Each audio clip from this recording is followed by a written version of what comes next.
మీరు కాబట్టి ఇంత మాడగలుగుతున్నా.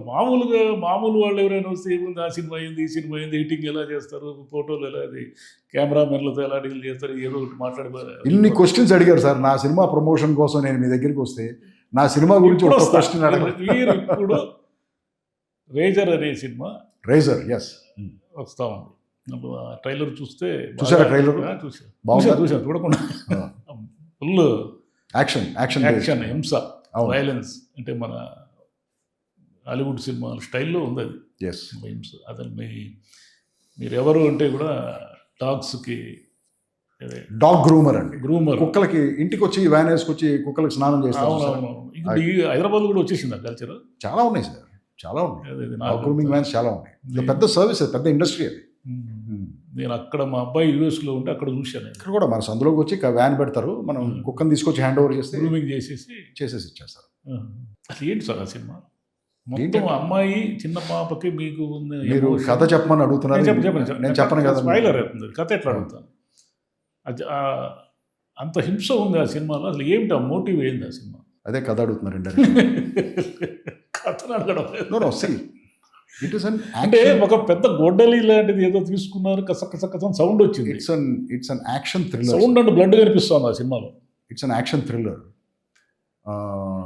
పాప సెంట్రల్ ఫోకస్ సినిమాలో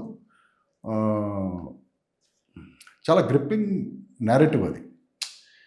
నేను ఎప్పటి నుంచో ఒక యాక్షన్ సినిమా చేయాలనేది ఉండేది సార్. బట్ నాకు యాక్షన్ చేయాలంటే నేను ఫిజికల్గా ఈ యాక్షన్ను జస్టిఫైడ్ అనేది నేను నమ్మాలి మెంటల్గా, యాక్షన్ తీయటానికి కూడా. నేను మన కమర్షియల్ సినిమాలన్నీ చూస్తుంటే ఏ సినిమా చూసినా కూడా ఆ సినిమాలో ఉన్న యాక్షను మన సోషల్ ఫ్యాబ్రిక్, రియల్ లైఫ్లో మనం చూసే సొసైటీ దీంట్లోకి ఫిట్ అవ్వదు. ఎప్పుడు అది లార్జర్ దెన్ లైఫ్ కానీ లేకపోతే అన్రియల్గానే ఉంటుంది కానీ మన యాక్షన్ అంతా ఏ సినిమాలో చూసినా. బట్ రియల్గా యాక్షన్ ఎక్కడ చూస్తాం మనం? అలాంటి యాక్షన్ చూడం కదా. బట్ ఇంగ్లీష్ సినిమాల్లో మనం చూసే యాక్షన్ చాలా రియల్గా అనిపిస్తుంది. వాళ్ళు కార్లు చేసి రోడ్డు మీద తీసినా కూడా న్యూయార్క్ సిటీలో అబ్బాయి రియల్గానే అనిపిస్తుంది. సో ఎందుకంటే ఆ ఎన్వైరన్మెంట్ని యాక్షన్ ఫిట్ అవుతుంది కాబట్టి. సో ఇన్ని సంవత్సరాలు నాకు దొరకలేదు, అది ఇప్పుడు దొరికింది. ఒక కథ దొరికింది ఏదంటే ఎస్ యాక్షన్ చేయొచ్చు, బిలీవబుల్గాను అనిపిస్తుంది, ఎందుకంటే ప్రిమైస్కి సూట్ అవుతుంది కాబట్టి. So let us work on the script అని చెప్పేసి దాని మీద స్టార్ట్ చేసాము. చూస్తే అది ముందు ఎక్కడో లైట్ యాక్షన్ ఉండేది, ఆ నెరేటివ్ బాగా హెవీ యాక్షన్తోనే దీన్ని నెరేట్ చేయగలం అనే స్క్రిప్ట్ తయారైంది అనమాట. సో అందుకని మీకు but there is no over dose of action. గంటలు కొట్టేసుకుంటారు, ఎలాంటివి ఉండవు. But there is action. Film is always on the run and always on the move and always scene కూడా యాక్షన్ మోడ్లోనే ఉంటుంది. సో అలా డిజైన్ చేసిన సినిమా అనమాట అది. బట్ న్యాచురల్గా అందుకే కదా ట్రైలర్ కూడా బాగా యాక్షన్ బేస్డ్ ట్రైలర్ లాగానే అనిపిస్తుంది అనమాట. అది సార్. ఎప్పుడు సార్ రిలీజ్ అది? May 8th release sir. May 8th ఎందుకు పెట్టామంటే యాక్చువల్గా నాకు May 1st నుంచి ఎనీ డేట్ అవైలబుల్లో ఉంది, May 1st కూడా అవైలబుల్లో ఉంది. బట్ నేను May 8th ఎందుకు చూస్ చేశానంటే May 8th మా father birthday. So I think ఆయన ఉండుంటే he would have been very proud of this film that నేను ఎలాంటి సినిమా చేశానని. సో అందుకని May 8th ఆయన బర్త్డే కాబట్టి చూస్ చేసి ఆ రోజు రిలీజ్ చేస్తాను. ఆయన మీ డైరెక్షన్, మీ యాక్టింగ్ ఇవన్నీ చూసేవనే? ఆయన మీలాగే నన్ను అడిగేవాడు. మీరు అదే గుర్తొచ్చింది. ఆయన ఎప్పుడు నన్ను నువ్వు కమర్షియల్ సినిమా ఎందుకు చేయవు, నేనేంటి వాట్ ఇస్ కమర్షియల్ అంట. ఇప్పుడు ఆ సంవత్సరం నేను అల్లరి తీసిన సంవత్సరం అంతకుముందు ఇప్పుడు నువ్వే కావాలి వచ్చింది.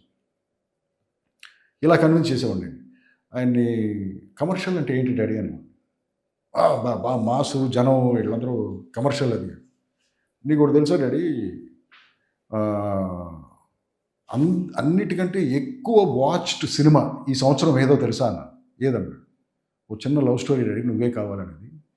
దాన్ని చూసినంతమంది జనం ఏ మాస్ హీరో సినిమాలు చూడలేదు డాడీ. మరి అది కమర్షియల్ సినిమానా కాదా? కమర్షియల్ అంటే ఆయనకి మాస్ యాక్షన్ హీరోస్తో కమర్షియల్. బట్ నేనేం చేశానంటే సార్, నా కెరియర్ని ఒక హీరోతో ముడిపడకుండా చూసుకున్నాను సార్. అంటే బేసిక్గా ఏంటంటే ఇప్పుడు నేను హీరో సినిమాసే చేశాను, ఒక హీరోతో ఒక సినిమా తీశాను, నెక్స్ట్ హీరో దగ్గరికి వెళ్ళాను, ఇది ఆడింది అనుకోండి ఫస్ట్, ఇది నాకు కూడా అలాంటి సినిమానే కావాలంటే, సో అలాంటి సినిమాని తీయాల్సి వస్తుంది. సో ఈ ర్యాట్ రేస్లో ఇరుక్కుపోతాను నేను అనుకున్న డిఫరెంట్ టైప్స్ ఆఫ్ ఫిల్మ్స్ నేను చేయలేను. ఎందుకంటే వాళ్ళకి నచ్చిన సినిమాలు లేకపోతే సక్సెస్ఫుల్ ఫార్ములా ఉన్న సినిమాలే చేయాల్సి వచ్చింది. ఒకే టైప్ సినిమా చేసేవాడిని. ఒక రౌండ్ హీరోలు అయిపోయిన తర్వాత ఫెయిల్యూర్స్ వచ్చాయి. ఆ తర్వాత నన్ను పక్కన పెట్టేసాను.